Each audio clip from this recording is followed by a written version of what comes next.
ఉమ్మడి మెదక్ జిల్లాలో ఉదయం 7 గంటకే గ్రామ పంచాయతీ పోలింగ్ ప్రారంభమైంది.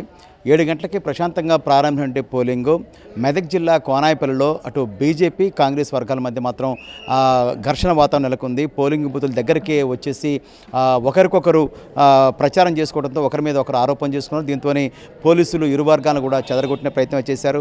మొత్తం మీద ఇటు సంగారెడ్డి జిల్లాలో 10 మండలాలు, అదేవిధంగా మెదక్ జిల్లాలో 7 మండలాలు, మొత్తం 17 మండలాలు జరుగుతున్నటువంటి ఈ గ్రామ పంచాయతీ ఎన్నికల్లో ఎక్కడ కూడా ఎలాంటి అవాంఛనీయ సంఘటనలు చోటు చేసుకోకుండా పోలీసులు భారీ బందోబస్తు ఏర్పాటు చేశారు.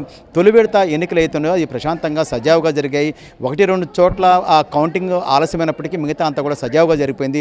రెండో విడత కూడా ఇదే విధంగా జరగాలని అధికార యంత్రాంగం తలిసింది. అయితే కొన్ని చోట్ల మాత్రం చెదురుమదురు ఘటనలు అయితే నమోదు చేసుకున్నాయి. ముఖ్యంగా కోనాయిపల్లి, మెదక్ జిల్లా కోనాయిపల్లిలో ఇరు వర్గాల మధ్య ఇందాక చెప్పుకున్న ఇరు వర్గాల మధ్య ఘర్షణ వార్త నెలకొనడంతో వారిని పోలీసులు చెదరగొట్టారు. అంతకు మినహా ఇంకెక్కడ కూడా ఏ ఘటన కూడా మనకి సమాచారం అందలేదు. ముఖ్యంగా 11 గంటల ప్రాంతానికే 75% పోలింగ్ నమోదైంది. ముఖ్యంగా ఉమ్మడి మెదక్ జిల్లాలో సంగారెడ్డి, మెదక్ ఈ 2 జిల్లాలు కూడా పరిశ్రమలు, చిన్న తరహా మధ్య భారీ పరిశ్రమలు ఉంటాయి. ఈ పరిశ్రమలో పనిచేసే చాలామంది కార్మికులు దగ్గరలో నుండి వాళ్ళ యొక్క గ్రామాల నుంచే నిత్యం విధులకు వెళ్తుంటారు.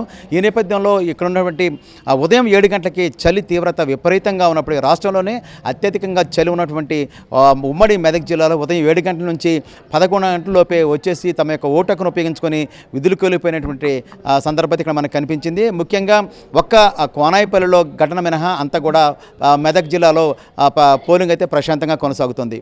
కెమెరా పర్సన్ వినోద్తో పివి రావు, 10 టీవీ, అల్మాయిపేట నుంచి.